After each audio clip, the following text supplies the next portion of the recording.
1 এর পয়েমের মধ্যে ভুল আছে। আমি প্রথমটাই বলছি যে একটা বাচ্চা যখন স্কুলে ভর্তি হয়, নার্সারিতে ভর্তি হয়, নার্সারি থেকে একদম হাই লেভেল যতটুকু যেতে পারে, আমাদের স্কুলে এক্সাম হয়।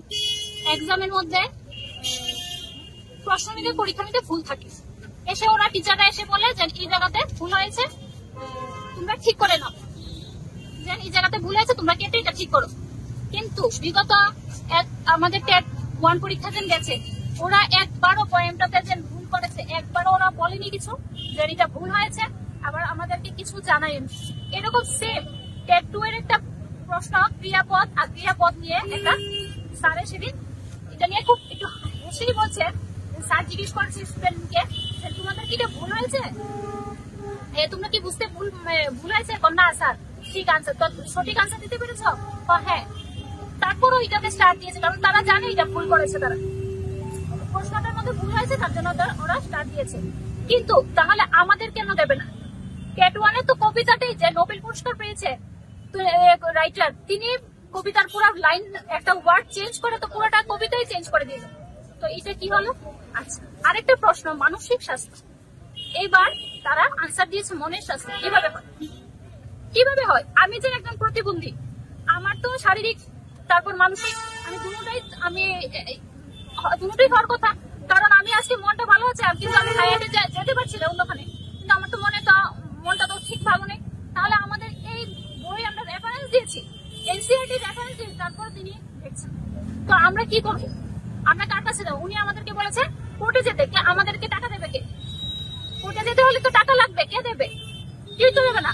আরেকটা কথা, উনি কোর্টে যেতে বলেন, তারপর 2022-এ এনআরকি থিওরি আসলো, তারা আনসার, তাদের ভুলটা তারা স্বীকার যাচ্ছে না, কেন যাবে না? আমরা কি কোথায় যাব? আমরা এখন মুখ্যমন্ত্রীর কাছে আমরা আবদার যে আমাদেরটা কিছু বাড়তে করে, আমরা না হলে কোথায় যাবো? আমরা কিভাবে কেস করবো? আমাদের টাকা পয়সারও তো দরকার। আমরা আজকে ভালো আছি, কালকে ভালো নাই থাকতে পারি।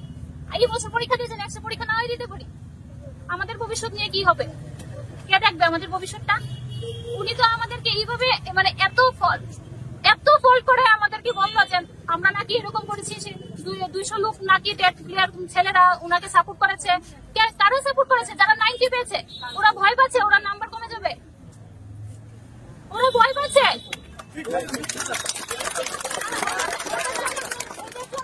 ওদের জন্য আমাদের লাইফটা নিয়ে আমরা প্রতি বছর পরীক্ষা তো সম্ভব? আমার কিভাবে আসতে হয়? স্যারের তো উচিত ছিল আমাদের কথাটা একবার চিন্তা করার। আমি এতদিন আসিনি, কোন আন্দোলনে আমি আসিনি, আমি জানি স্যার একটা ব্যবস্থা করবে, কিন্তু ওই দিনের কথা থেকে আমি আর স্যারের উপর কিভাবে ভরসা করবো? আর খালি কোর্ট লেখা। আরেকটা কথা, উনি যে কোর্ট লেখা একটা আনসার কি দেওয়ার পরও যদি চেঞ্জ হতে পারে, তার ওরা বলছে প্রিন্টিং মিস্টেক করে 9 তারিখ রেজাল্ট দিয়েছে, আবার 10 তারিখ রাতে 11টার পর আরেকটা রেজাল্ট কিভাবে দিল? একটা স্টার কিভাবে দিল? তারা আরো আইন দেখাচ্ছে, আমরা কোর্টে যাব। তারা কোর্টে লেখা আছে, তাদের আইনে লেখা আছে প্রতি বছর 2বার করে টেট পরীক্ষা নিতে হয়।